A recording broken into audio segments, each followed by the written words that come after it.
우주선에 대한 이야기를 보면요, 재밌는 이야기들이 많이 있습니다. 특별히 임무를 마치고 지구로 귀환하는 우주선일 경우에는요, 많은 기술들이 필요하다고 합니다. 우주선은 대기권과 약 7도의 각도를 이루며 진입을 해야 한다고 합니다.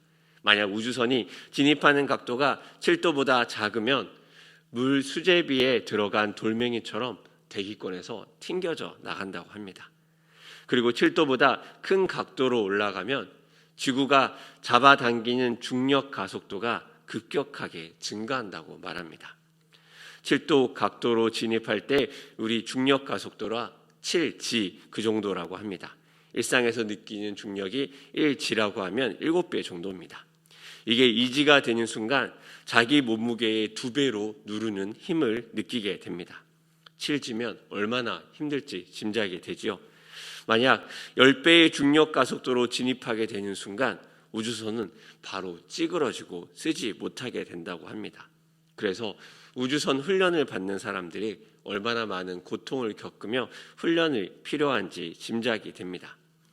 그런데 귀환할 때는 더욱더 복잡한 계산과 생각을 해야 된다고 합니다. 소유주 우주선이 지구로 귀환할 때 카자흐스탄 지역으로 귀환했다고 합니다. 그런데 그 우주선이 귀환할 도착 예정지가 무려 가로 100km, 세로 50km입니다. 거의 경기도 면적의 절반에 해당하는 그곳에 우주선은 그 넓은 지역을 귀환 도착 예정지로 잡고 출발한다고 합니다. 그럼에도 불구하고 우주선의 도착은 300km나 멀리 떨어진 곳에 도착했다고 합니다. 우주선이 귀환할 때 1도는 사실 작은 각도에 불과합니다. 하지만 그 각도에 따라서 큰 중력으로 인해 우주선이 망가질 수도 있고 또 전혀 예상하지 못한 곳에 도착할 수도 있습니다. 보기에는 작은 변화지만 그 결과는 더욱더 크게 일어나는 것입니다. 기독교인들은 성경이라는 하나님 말씀에 따라 살아갑니다. 하나님 말씀의 지침에 따라 살아가기 때문에 때로 그 지침은 명확하게 우리의 삶의 방식과 우리의 역할에 대해 이야기해 주지만 대부분의 성경은 대략적인 큰 하나님의 정신에 대해서 하나님의 마음 안에서 우리는 이해할 수 있습니다. 그렇게 신약시대의 문구와 내용 자체에 매달렸던 바리새인들이 오히려 예수님과 다른 이야기를 하며 갈등을 빚었던 내용을 우리는 확인할 수 있습니다. 잠언은 때로 현실적인 이야기를 우리에게 합니다. 우리의 삶의 작은 부분들을 강타합니다. 또 때로 잠언은 어렵습니다. 우리가 지금 생각하는 것과 삶의 모습이 많이 다르기 때문입니다. 그래서 잠언을 설교하는 게 때로는 당혹스럽고 어렵기도 합니다. 전혀 다른 이야기들이 조합될 때도 있고 때로는 다양한 많은 교훈들을 어떻게 설명하고 설교해야 되나 고민하게 만들기도 합니다. 오늘 본문은 어찌 보면 일상에서 많이 경험할 수 있는 실수들이 있고 또 때로는 최악일 수도 있는 죄악과 항목에 대해서도 이야기합니다. 보증하는 것, 경영하는 것, 또 작은 것처럼 보이는 음식 등에 이르기까지 그것을 한다고 해서 삶의 큰 변화는 없을 것이라 추측되는 행동일 수도 있습니다. 하지만 이는 마치 우주선의 작은 각도의 변화가 큰 다른 결과를 낳듯이 전혀 다른 모습으로 이어질 수도 있습니다. 이 안에 흐르는 하나님의 마음들은 우리를 어떻게 이해하게 할까요? 오늘 잠언에서 말하는 내용들을 보면 우리의 일상에서 발견할 수 있는 작은 악들을 확인할 수도 있습니다. 오늘 잠언의 교훈에서 우리에게 하지 말라고 금하는 내용들이 있습니다. 이것을 전체적으로 다 분류하는 것은 쉽지 않지만 대략적으로 분류하면 다음과 같은 내용들이 나옵니다. 먼저는 허세나 자기 자랑의 등등에 대한 부분들이 있습니다. 16절에는 보증에 대한 이야기를 하며 그 보증을 받을 수 있을지 없을지에 따라서 옷을 취하는 부분에 대한 이야기를 합니다. 이 보증이라는 것은 사실 너무 현실적이라는 생각이 들지 않습니까? 지금은 이 보증에 대한 것들을 사람들끼리 잘 하지 않습니다. 그렇지만 우리가 예전에 어릴 때에는 그 보증에 대한 것들로 인해서 한 마을이 쑥대밭이 되기도 하고 어려움을 겪기도 합니다. 어릴 때 친척들을 보면 꼭 보증을 잘못 쓰셔서 사업이 어려워지고 어려움을 겪었다는 사람을 얘기 듣게 됩니다. 그래서 저희 부모님은 항상 어릴 때 보증을 절대 서는 것이 아니라고 신신당부를 그 어린애에게, 잘 알지도 못하는 저에게 했던 것 같습니다. 그러면서 보증은 왜 설까라는 생각을 하게 됩니다. 고민하다가 정에 약한 사람들의 모습을 보게 됩니다. 이제 조금씩 나이가 들어가다 보니 어려움에 빠진 주변 사람들을 보며 가끔 그러한 마음이 들 때가 있습니다. 무언가 도움을 주고 싶은. 그런데 때로 이러한 모습 뒤에 숨어있는 사람의 악함도 보게 됩니다. 이는 우리가 할 수 있는 힘을 다해 막아보려 했으나 막을 수 없는 사람의 경제적 상황이 있고, 또 마음이 약한 사람들을 이용하여서 우리의 환경들을 좀 어떻게든 개선해보고자 하는 악한 사람의 마음이 있습니다. 그러면서 자신이 뭔가 할 수 있다는 식으로 허세를 부리는 사람의 악함도 이 환경에 사용이 됩니다. 실제로 그러한 사람들이 17절에 의논함으로 함께 풀어가기보다는 혼자 힘으로 헤쳐나아가며 혼자 힘으로 잘할 수 있는 것처럼 허세를 부리게 됩니다. 그러면서 조심스럽지만 성공하면 카리스마, 실패하면 독재자가 되는 현실 또한 함께 보게 됩니다. 이 허세는 자기를 드러내는 또 다른 표현입니다. 실속이 없이 겉으로 드러나 보이는 기세를 뜻하는 것으로 실제는 자신의 마음 안에는 다른 연약함이 있기 때문입니다. 그렇게 보면 때로 우리가 다른 사람의 충고와 조언에 귀를 기울이지 않는 것도 여전히 자신은 옳다라는 그 명제를 포기하지 못하기 때문에 생겨나는 것은 아닌가 생각됩니다. 두 번째는 부당한 이익에 대한 부분이 있습니다. 부당한 이익이라 표현하지만 그 안에는 사악한 모습이 그대로 표현됩니다. 성경에서 가장 많이 나오는 악함에 대한 이야기를 할 때 간영 5구초로 등장하는 단어가 바로 속이는 추입니다. 오늘 본문의 23절에는 한결같지 않은 추라고 표현되고 있습니다. 이 한결같지 않은 추로 사람들은 부당한 이익을 취하며 그것으로 사람들을 쉽게 이용하고 그것으로 자신이 가지고 있는 이익을 극대화시키는 것을 보게 됩니다. 실제로 우리가 한결같지 않은 추를 접하는 경우는 잘 없습니다. 이 사람 저 사람에 따라 다른 기준을 적용하며 그 기준으로 인해서 어떻게든 자기에게 유리한 방식으로 만들어가는 것이 사람의 모습입니다. 관광지에 갈 때 이 속이는 추를 쉽게 봅니다. 예전 가족들과 여행을 갑니다. 회를 먹기 위해 어시장에 생선을 사러 갑니다. 키로에 따라서 가격을 받는데 일단 기본적으로 그 무게를 잴 때 생선을 담는 바구니 무게가 이미 키로에 들어가 있습니다. 그리고 신문에서 이러면 사기당한다라는 기사에서 본 것처럼 무게를 재는 척하며 슬그머니 바구니를 누리며 무게를 늘립니다.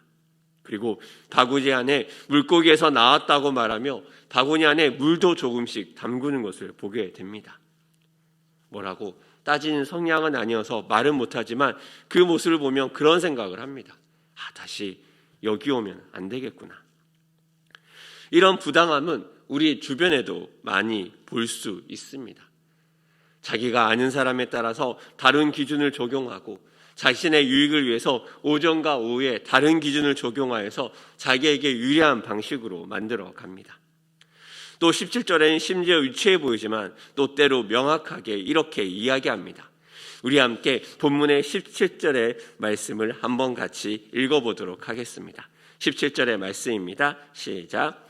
속이고 취한 음식물은 사람에게 맛이 좋은 듯하나 후에는 그의 입에 모래가 가득하게 되리라. 지금의 이 결과가 어떤지 명확하게 보여줍니다. 맛있는 음식을 배불리 먹게 되면 사람은 배가 부르게 됩니다. 느껴보신 적 있지 않습니까? 뱃속 가득한 포만감. 하지만 그 결과는 극명하게 대조됩니다. 속이고 취해서 자신은 만족을 누리고 또 속이고 취해서 자신은 맛있는 음식을 먹고 배부르지만 그 결과는 극명하게 대조됩니다. 속이고 취한 것이 반드시 들킨다는 이야기입니다. 입안 가득한 모래가 그의 입에 있게 됩니다. 입안 가득한 모래는 어쩌면 중동에서 이 모래바람을 맞아서 입안이 가득할 수 있지만 또 어떤 학자는 이렇게 얘기합니다. 자신의 속이고 취한 것들이 드러나서 그 죄악으로 말미암아 입안에 모래가 가득 넣게 되는 징벌을 받는 것일 수 있다고 말입니다. 즉 당장 눈앞에 보이는 것에 자신의 마음을 빼앗겨 부당한 이익을 취하고 또 부당한 자신의 배부름을 누리지만 막상 그에게 있을 재앙과 심판을 잊어버리게 됩니다. 그런데 이것이 얼마나 인간적이고 우리 사람이 많이 하는 모습입니까? 우리가 모두 이런 사람들처럼 당장 눈앞에 보이는 이익을 생각하고 당장 눈앞에 좋아 보이는 것에 마음을 빼앗기게 됩니다. 결론적으로 지금 내가 정직하게 행하는 것보다, 지금 내가 옳은 것을 행하는 것보다 우리는 당장 좋은 것을 행하게 됩니다. 그렇게 우리는 귀로 듣기 좋아하는 말들에 우리의 귀를 열고 사람들이 하는 감언이설에 우리의 마음을 빼앗기게 됩니다. 지혜로운 자는 그런 감언이설에 키질하며 타작하는 바퀴를 두지만 우리는 듣기 좋은 말들 속에 숨어있는 자기 인정과 자기 교만에 스스로 빠지게 됩니다. 내가 옳다는 그 말을 따라 사람들의 달콤한 말에 속아 우리는 그 결과를 우리가 아는 것처럼 멸망을 당하게 됩니다. 이러한 모든 것들은 결국은 자신의 편안함을 생각하는 것입니다. 속이는 것도 전국적으로는 사람을 속여 자신의 평안함을 누리고자 하는 것이었고, 허세를 부리는 것도 결국에 자신이 대단한 사람인 척을 하며 사람들의 인정을 받고 자신이 사람들의 그 인정 속에서 몸과 마음이 평안하는 것을 추구하는 것입니다. 그런 면에서 지혜는 자신의 몸이 평안해지는 것과 거리가 멀 수 있습니다. 그런 면에서 지혜는 오히려 부지런하고 성실하고 바쁘게 다니고 불편한 것들이 우리의 삶에 가져다 줄 수 있습니다. 이러한 여러 가지 행동들을 보면요, 어떻게 보면 현상이라고 볼 수 있습니다. 작은 마음들이 바뀌어서 이런 결과들을 만들어내고 이 결과들 속에서 그 안에 중심된 생각들은 무엇이 있는 것일까요? 아니, 바꾸어 말하면 그 마음의 중심에 무엇이 생겨야 이러한 현상들 속에서 바른 길을 걸어갈 수 있을까요? 오늘 본문의 22절은 이렇게 이야기합니다. 우리 같이 오늘 본문의 22절의 말씀 함께 읽도록 하겠습니다. 시작. 너는 악을 갚겠다 말하지 말고 여호와를 기다리라. 그가 너를 구원하시리라. 아멘. 여호와를 기다리라고 말하는 이유는 무엇입니까? 여호와가 구원하시기 때문입니다. 그런데 이 상황들이 어떤 모습에서 기다리라는 것이라면 앞에 내용이 있습니다. 악의 내용을 악을 갚겠다 말하지 말고, 즉 바로 이 상황을 말할 때는 악에 처한 상황입니다. 악으로 인한 그 결과를 당하는 상황입니다. 이러한 악에 대한 상황에 처할 때 우리는 어떤 생각이 듭니까? 어떤 사람이 우리 앞에서 허세를 부리며 부당한 대우를 요구합니다. 또 어떤 사람이 속이는 추로 여러분을 속이며 어떻게 보면 여러분에게 돌아가는 것이 당연한데 그 당연한 것을 당연하지 않게 만들어 버립니다. 한마디로 권리를 뺏어 버립니다. 또 어떤 사람들의 악한 생각으로 인해서 우리가 더 고생하게 되고 더 수고하게 되고 더 피곤하게 된다면 여러분은 어떻게 행동하시겠습니까? 누군가는 화를 낼 수도 있고 또 누군가는 오늘 본문의 화자처럼 내가 악을 갚겠다고 팔을 걷어 붙일 수도 있습니다. 이러한 행동으로 인해서 어쩌면 현상들이 일어났고 악의 여러 가지 현상과 모습들이 나왔는지도 모르겠습니다. 하지만 그 마음의 중심에는 무엇이 있어야 합니까? 바로 하나님이 갚으신다는 그 믿음입니다. 이 믿음의 근거에는 다음과 같은 말씀이 있습니다. 24절의 말씀입니다. 사람의 걸음은 여호와로 말미암나니 사람이 어찌 자기의 길을 알 수 있으랴. 사람의 걸음을 사람이 알지 못합니다. 사실 사람은 여러 가지를 지금 하고 있습니다. 컴퓨터를 만들었고 자율주행을 하고 있고 여러 가지 신기술을 만들어내지만 사람은 여전히 알지 못하며 사람이 알지 못하는 것은 수천 가지가 넘습니다. 상담을 하며 많이 만났던 사람 중에 이런 사람들이 있습니다. 나는 내 감정이 뭔지 몰라요. 내가 원하는 게 지금 무엇인지 잘 모르겠습니다. 뭔가 이상하지 않습니까? 그렇게 말하는 사람들이 공부를 많이 못하거나 혹은 거친 삶을 많이 살아서 자신의 삶을 돌아보지 못한 사람이 아닙니다. 많이 공부한 사람이고 또 많이 자신에 대해서 돌아본 사람이기도 합니다. 다른 사람에게는 많은 조언을 하고 어떤 행동이 경제적인지 분석을 하고 그러지만 막상 자신이 원하는 것은 무엇이고 자기가 현재 느끼는 감정은 무엇인지 잘 알지 못할 때가 많습니다. 사람의 걸음은 사람에게 있지 않고 여호와에게 있습니다. 이 말을 믿으십니까? 우리는 우리의 인생의 걸음을 알지 못합니다. 그렇게 우리는 우리의 인생에 대해서 주장할 수 없고, 그렇게 우리의 인생은 우리의 인생을 잘 알고 있는 여호와에게로 우리의 눈과 시선과 마음을 돌릴 수밖에 없습니다. 사람의 여러 가지 악한 생각과 사람의 여러 가지 죄악의 결과로 때로 나의 당연한 권리들이 빼앗긴 것처럼 보이고, 때로 나의 당연한 권리들이 무너진 것처럼 보일 때도 우리는 그렇게 하나님을 바라볼 수밖에 없습니다. 이 세대는 자신의 인생이 자신의 주인이라, 자신의 것이라 가르치고 있습니다. 그래서 내 인생을 내가 결정하라 이야기합니다. 하지만 우리는 너무 당연한 것을 모르고 있습니다. 우리의 인생이 우리의 것이 아니고, 우리의 삶을 우리가 알지 못하고, 우리의 삶이 하나님 것이라는 것을 우리는 잊고 살게 됩니다. 그리스도인의 인생은 때로 어떻게 보면 너무 당연하고 단순합니다. 갈라디아서 2장 20절 상반부는 이렇게 얘기합니다.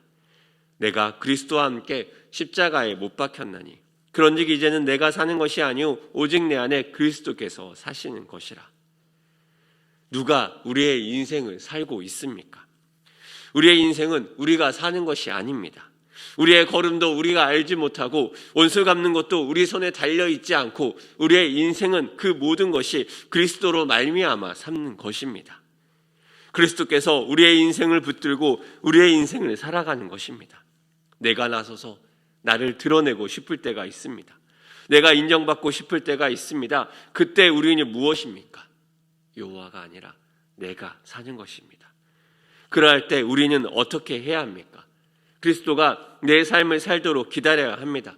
때로 부당한 이익으로 잠깐만 한쪽 눈을 감고 더 많은 것을 얻고 싶을 때가 있습니다.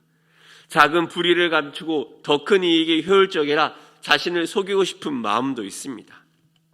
그럴 때 우리는 무엇입니까?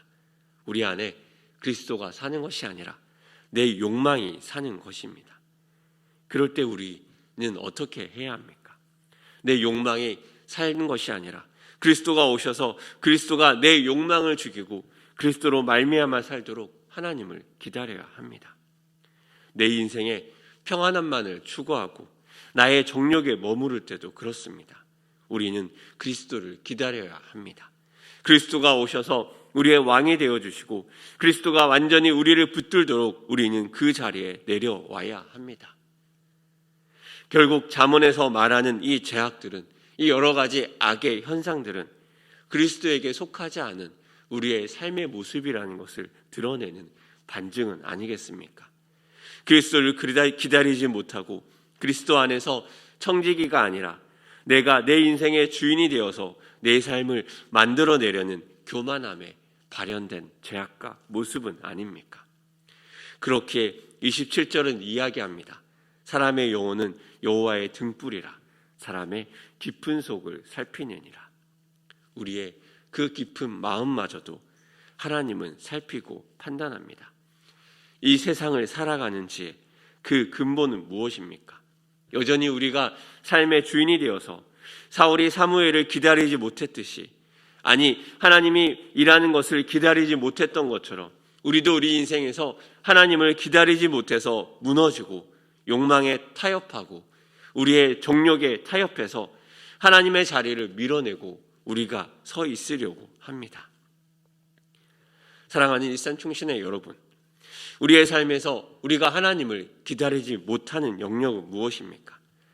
내 삶, 내 인생을 나의 계획과 나의 방식과 나의 방향대로 흘러가게 하느라 하나님을 기다리지 못하는 것은 아닙니까? 그리하여 내 정욕에 붙들린 삶으로 살아가고 있지 않습니까? 하나님을 찾지도 못하고 그저 눈앞에 있는 그 나의 이익을 따라 쫓으며 부당한 이익을 향해 내 마음이 흔들리는 것은 아닙니까? 내 마음속 깊은 곳을 바라보지 못하는 것은 아닙니까? 이 시간 하나님 앞에 엎드려 하나님을 기다리길 원합니다. 그리하여서 하나님이 내 삶의 중심이 되어서 이 죄악과 이 당장 눈앞에 보이는 현상들을 벗어나 그리스도로 말미암아 살아가는 한 사람 한 사람이 되길 소망합니다. 우리의 삶에서 우리는 우리의 걸음을 알지 못하고 우리는 여호와를 기다리며 여호와로 말미암아 살아갈 수 있습니다. 이 지혜가 오늘 하루를 살아가는 우리의 삶에 가득하기를 소망합니다.